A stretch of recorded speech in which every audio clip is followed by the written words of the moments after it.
हमारे साथ जुड़े रहने के लिए हमारे YouTube चैनल को सब्सक्राइब करें, साथ ही बेल आइकन को दबाएं। नेटवर्क न्यूज की खबरें सबसे पहले देखने के लिए। नमस्कार, नेटवर्क न्यूज में आप सभी का स्वागत है। मैं हूं आपके साथ सपना दुबे। लोकसभा चुनाव 2019 में कांग्रेस और बीजेपी के बीच चल रही बयानबाजियों के बीच अब प्रियंका गांधी ने प्रधानमंत्री नरेंद्र मोदी के खिलाफ मोर्चा खोल दिया है। एक चुनावी सभा को संबोधित करते हुए प्रियंका गांधी ने मोदी के ऊपर जमकर हमला बोला है। आपको बता दें कि प्रियंका गांधी हरियाणा के अंबाला में एक रैली को संबोधित करने गई थी। चुनावी सभा को संबोधित करते हुए प्रियंका गांधी ने कहा है कि मोदी भी दुर्योधन की राह पर चल पड़े हैं। प्रियंका ने कहा है कि अहंकार तो दुर्योधन का भी टूट गया था। कांग्रेस महासचिव प्रियंका गांधी ने बीजेपी पर हमला करते हुए कहा कि चुनाव के प्रचार में बीजेपी के नेता कभी ये नहीं कहते कि उन्होंने जो वादे किए थे वो पूरे किए या नहीं। वो लोग कभी शहीदों के नाम पर वोट मांगते हैं तो कभी मेरे परिवार के शहीद सदस्यों का अपमान करते हैं। आखिर उन्हें ये अधिकार किसने दिया है? प्रियंका गांधी ने कहा है कि इस बार उन्होंने मेरे शहीद पिता राजीव गांधी का अपमान किया है।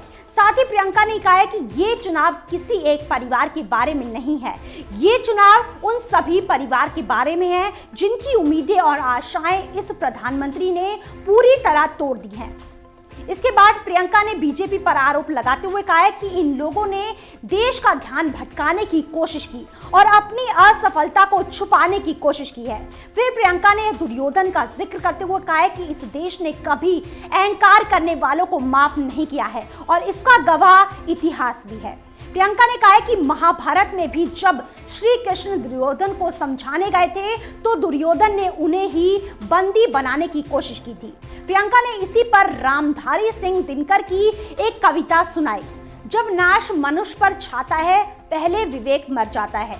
हरि ने भीषण हुंकार किया, अपना स्वरूप विस्तार किया।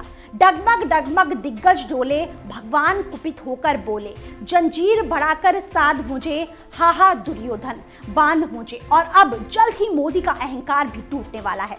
बता दें कि पीएम मोदी ने एक रैली में राजीव गांधी को भ्रष्टाचारी नंबर 1 कहा था, जिसके बाद से सियासत गर्मा गई और राजीव गांधी को लेकर घमासान अभी तक जारी है।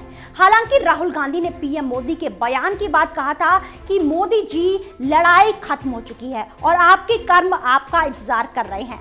राहुल ने कहा था कि मोदी खुद के बारे में अपनी आंतरिक सोच को मेरे पिता पर थोप रहे हैं। वहीं दुर्योधन से पीएम मोदी की तुलना पर बीजेपी ने भी पलटवार किया है। पश्चिम बंगाल की रैली में बीजेपी चीफ अमित शाह ने कहा कि प्रधानमंत्री मोदी ने ये कहकर क्या गलत किया कि बोफोर्स घोटाला राजीव गांधी के कार्यकाल में हुआ था। अमित शाह ने लोगों से पूछते हुए कहा है कि क्या बोफोर्स घोटाला, भोपाल गैस त्रासदी, श्रीलंका में भारतीय शांति रक्षक सैनिकों को भेजा जाना या फिर कश्मीरी पंडितों का नरसंहार राजीव गांधी के कार्यकाल में नहीं हुआ। साथ ही अमित शाह ने प्रियंका के दुर्योधन वाले बयान पर पलटवार करते हुए कहा कि ये तो देश की जनता 23 मई को साबित कर देगी कि दुर्योधन कौन है और अर्जुन कौन है। वैसे देखा जाए तो अब जनता ही 23 मई को बताएगी कि सभी पार्टियों द्वारा की गई कोशिशों के बाद जनता ने किसे जीत का सेहरा पहनाया है।